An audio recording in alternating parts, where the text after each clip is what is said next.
vocês aqui minha finalização atual deste belo cabelíssimo. Eu falei pra vocês naquele vídeo de tour pelos meus produtos de cabelo, se você ainda não viu, deixar o link aqui no card, que eu tô adorando finalizar meu cabelo com manteigas. Então, hoje eu tô aqui com essa manteiga de coco e oliva, que é da Embeleze Novex, e também com a cacau e linhaça. Eu vou usar meio que as duas aqui, eu vou dar uma misturada e ver como elas funcionam no meu cabelo juntas. Eu amo muito finalizar o cabelo com manteiga, principalmente porque o meu cabelo é bem seco, né?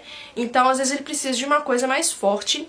E a manteiga, ela é lotada de óleos e tal, como vocês viram aqui, tem oliva, tem coco, tem um monte de coisa, queridos. Essas manteigas aqui da Embeleze estão maravilhosas, então indico vocês a experimentar. E aí, geralmente, a manteiga é bem consistente, né? Então, pra dar uma molhadinha no cabelo, digamos assim, eu gosto sempre de colocar óleo. Que eu coloco óleo também na raiz do meu cabelo, gente. Hoje eu vou usar esse aqui, que é o TNT da Embeleze também, ó, esse olhinho, que ele é muito bom. Eu aposto que muitas pessoas vão falar assim, óleo na raiz? Sim, gente, óleo na raiz, porque o meu cabelo aqui, ó, a raiz assim, ó, é muito ressecado. Então eu preciso aplicar óleo, gente. Eu não aplico só creme ou óleo só na pontinha, porque não adianta eu cuidar só das minhas pontas, senão minhas pontas ficam hidratadas com aquele olhinho e a minha raiz fica super seca. Isso vai de cabelo pra cabelo também, a oleosidade do nosso couro cabeludo não consegue chegar até as pontas, mas eu diria pra vocês que o meu cabelo tem zero oleosidade, eu nunca vi essa oleosidade no couro cabeludo. O meu couro cabeludo aqui, ó, é tudo seco, gente, meu cabelo é bem seco, então eu preciso caprichar no óleo em produtos como a manteiga, que já tem vários óleos na composição. Então vamos lá, que eu vou finalizando aqui, vocês vão vendo as etapas e vocês vão aprendendo.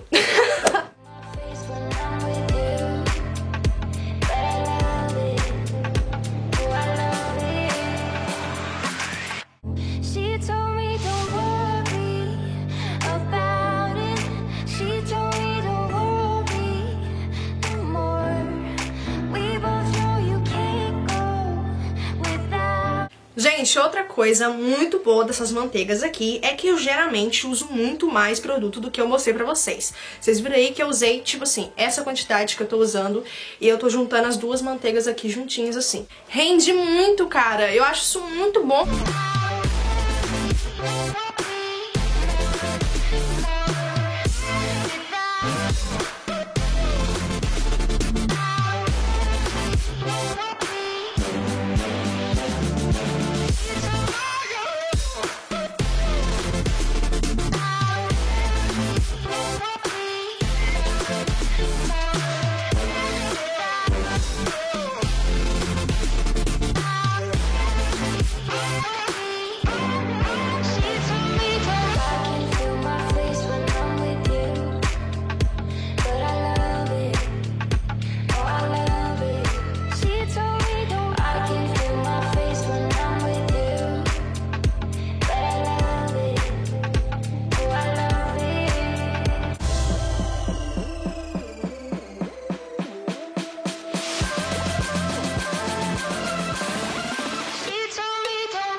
Então, gente, é isso, acabei a finalização. Agora a gente vai secar. Mas antes de secar com difusor, eu vou esperar meu cabelo secar pelo menos uns 30% sozinho, naturalmente, que isso é muito bom. Não é muito legal você, assim que finalizar o cabelo, ele tá todo molhado, você já vir secando com um secador quente. Isso não é muito legal. Então você espera o cabelo secar um pouco, o tempo que você tiver pra esperar ele secar naturalmente, depois você vem dando acabamento, secando o resto com o seu difusor, ou com o secador, ou com a peneira que eu já ensinei aqui no canal, tá bom? Vou deixar o link aqui no card. Pra quem não tiver difusor, pode usar a peneira, que também é um truque maravilhoso, amiga. Vamos secar esse cabelo, gente? Então, aqui, lindamente, meu difusor! Só sei que se esse negócio fica perto da minha cama à noite, eu tomo um leve susto. Eu vou colocar no morno, tá? Então é isso aí, vamos lá!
foi assim que ficou. Tô me sentindo uma super leoa aqui, ó. Pá! Gente, amei. O que vocês acharam? Eu nunca tinha finalizado o meu cabelo assim, secando com difusor de verdade. Eu sempre usei a peneira. Então eu amei o resultado, gente. O cabelo fica super definido. Eu indico muito esse difusor pra vocês, gente. Sério, aqui vocês sabem que a gente trabalha com sinceridade. Eu amei. Encaixa na maioria dos secadores, ó, eu acho. Muito beleza. Eu comprei nas lojas americanas, tá? Pra quem tiver curiosidade. Não é barato, mas valeu a pena, gente. Eu queria comprar ele há muito tempo, entendeu? Porque eu já tinha visto muitas gringas sempre usando e eu não sabia que vendia no Brasil. Eu não sabia que tinha essa possibilidade. Mas aí eu descobri que sim, amigas. Tem sim. E é isso, gente. Espero que vocês tenham gostado de conhecer esses produtinhos maravilhosos. Clica no gostei pra mim. Comenta aqui embaixo o que você achou da minha finalization. Se inscreve no canal se você é nova aqui. Clica no botão vermelho. E inscrever-se. Faça parte da nossa galeria. E minhas redes sociais estão linkadas aqui embaixo pra vocês me seguirem. Vai lá no Instagram, ver as fotos com esse cabelo power. Tá? Então, é isso. Beijo e até o próximo vídeo. Tchau!